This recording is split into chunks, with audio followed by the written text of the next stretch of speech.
बघूनच तोंडाला पाणी सुटले, इतकी छान झालेली आहे.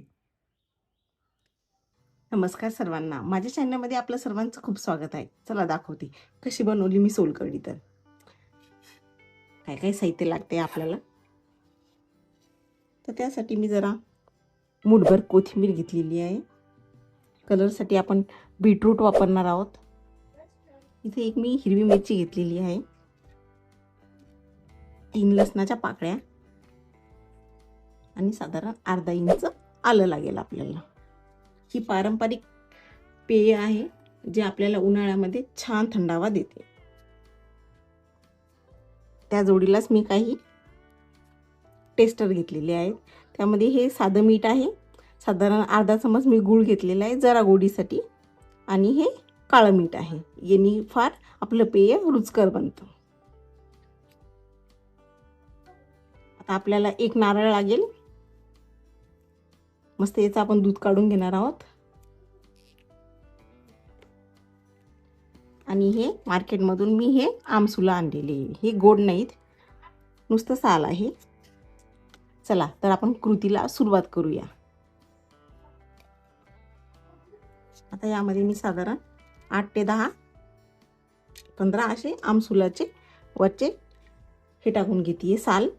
आता यामध्ये साधारण एवढं आपल्याला पाणी लागेल.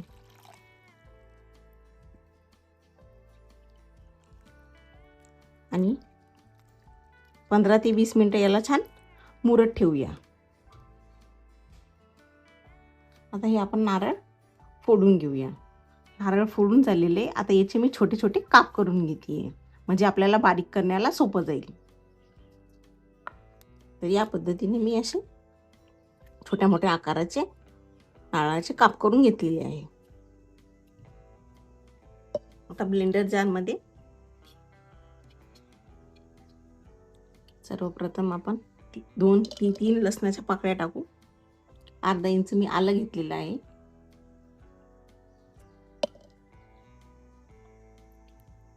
हिरवी मिरची घेतलेली आहे.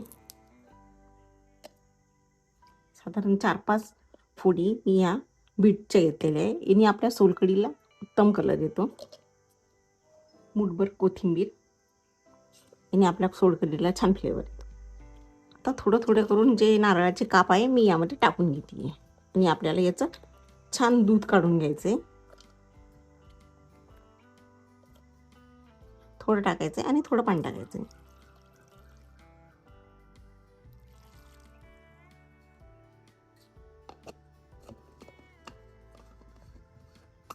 आणि याला मी छान फिरवून घेते. आता मी हे ब्लेंडर जारला छान फिरवून घेतले, बघू शकता मस्त पिंक कलर आलाय. वा वा. आता आपण याला गाळून घेऊया. एक भांडे घेतलेले, त्यावर आपण सुती कापड टाकून घेऊया. आणि हे जे मिश्रण केलं आपण खोबऱ्याचं, तेही छान गाळून घेऊया या पद्धतीने.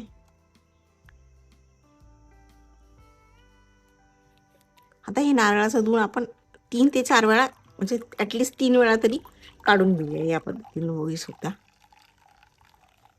आता पुन्हा हे जे मिश्रण आहे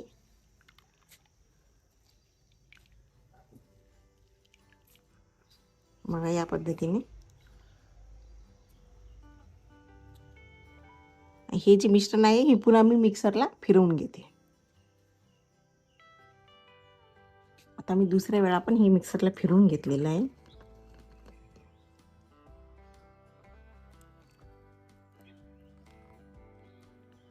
आणि सर्व दूध हे या पद्धतीने गाळून घ्यायचे आपण.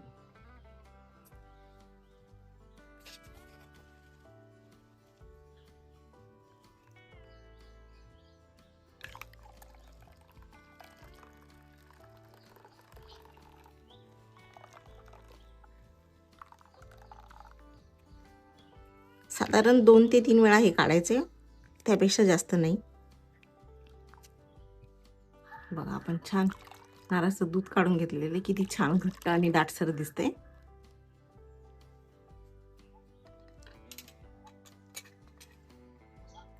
आता यामध्ये साधारण चवीनुसार मी साधं मीठ घेतलेलं आहे. थोडा गोडवा येण्यासाठी, तसं नारळाच्या दुधाला फार गोडवा असतो, तर थोडासा अजून गोडवा येण्यासाठी मी इथे गुळाची पावडर घेतलेली साधारण 1 छोटा चम्मच आणि हे काळं मीठ.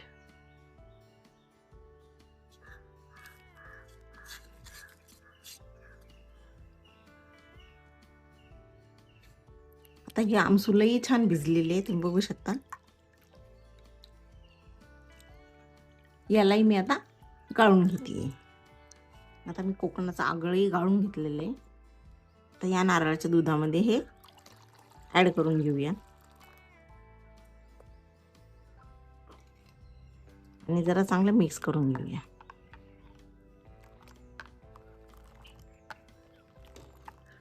या पद्धतीने जरा सोलकढी मस्त थंडगार छान मजा वाटते.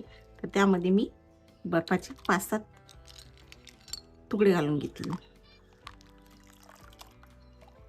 बघा किती मस्त कलर आलाय आणि किती छान दिसते. चला आपण मस्त आता पिऊयात. आपली आरोग्यवर्धक पित्त शमन अशी थंडगार मस्त सोलकढी रेडी आहे.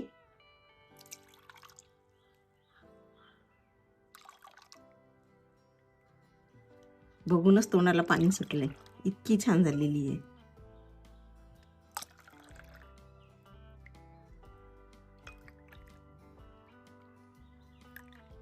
या उन्हाळ्यात बाकी शुगरी ड्रिंक घेण्यापेक्षा असे आपले पारंपरिक पेय नक्कीच बनवा.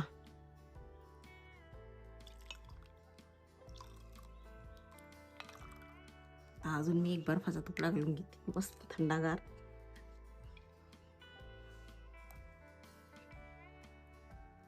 आणि जरा एक पुदिन्याचं पान. तर या उन्हाळ्यात तुम्ही नक्की सोलकढी ट्राय करा आणि आवडत असेल तर माझ्या चॅनलला नक्की सबस्क्राईब करा. थँक्यू.